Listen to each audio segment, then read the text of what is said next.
Over the past year, something odd has been happening in global energy markets. China has openly ramped up purchases of Russian and Iranian oil and gas, two countries under heavy Western sanctions. Tankers keep moving, payments keep flowing, and Beijing barely bothers to hide it.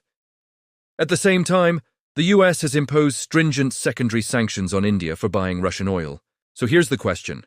Why punish India, but not China?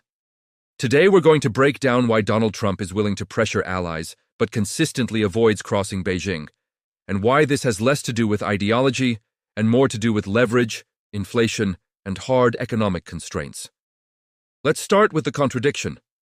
China is one of the largest buyers of Russian crude. It has also continued to import Iranian oil through opaque shipping networks. This isn't new, and it's not subtle. Yet when Trump wanted to demonstrate toughness on sanctions enforcement, the target wasn't China. It was India. India faced secondary sanctions pressure for buying Russian oil, despite being a strategic US partner. This tells us something important.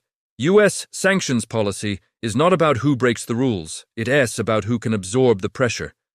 Secondary sanctions work best on countries that rely on US financial access and can't credibly retaliate. China does not fit that description. Sanctioning China is not the same as sanctioning India, Turkey, or even the EU. China sits at the center of global manufacturing supply chains, critical mineral processing, consumer goods pricing, US corporate earnings. Any serious attempt to impose secondary sanctions on China would immediately feed back into higher US inflation, supply chain disruptions, equity market volatility. For a president who measures success through markets, prices, and optics, that's a dangerous trade-off. This is why China represents systemic retaliation risk, not headline risk. Now let's talk about rare earths, because this is where the asymmetry becomes visible. China doesn't just mine rare earth minerals, it absolutely dominates the processing stage, which is far harder to replace. These materials are essential for defense systems, EVs, semiconductors, renewable energy hardware. China has already demonstrated its willingness to restrict exports in the past. Even small disruptions can ripple through Western defense and industrial supply chains. Rare earths aren't the whole story, but they are the sharpest reminder that escalation cuts both ways. Now look at what US officials are actually saying. At Davos, US Treasury Secretary Scott Bessent publicly praised China's implementation of recent trade commitments. He spoke positively about agricultural purchases and rare earth exports, while noting implementation wasn't perfect. Crucially, he didn't threaten escalation.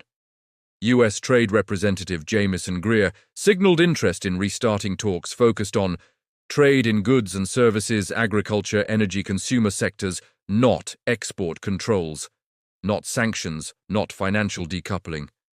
This tells us the real strategy. Stabilize the relationship, don't blow it up.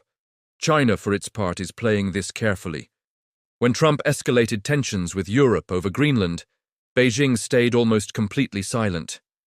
No grandstanding, no sharp rhetoric.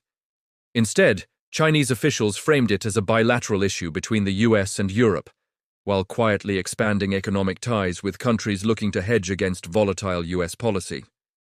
This is classic Chinese statecraft: let others overreach. Absorb influence quietly. So why won't Trump make China angry? Not because he's soft, not because he's naive, and not because of diplomacy alone. It is because sanctioning China risks inflation and market chaos. China holds asymmetric leverage across supply chains. Retaliation would be systemic, not symbolic. The costs would land directly on US consumers and voters. Trump is aggressive where leverage is one-sided, against allies, middle powers, and fragmented coalitions. But where leverage cuts both ways, he becomes transactional, cautious, and pragmatic. In short, Trump is loud where the costs are low and careful where the costs are structural.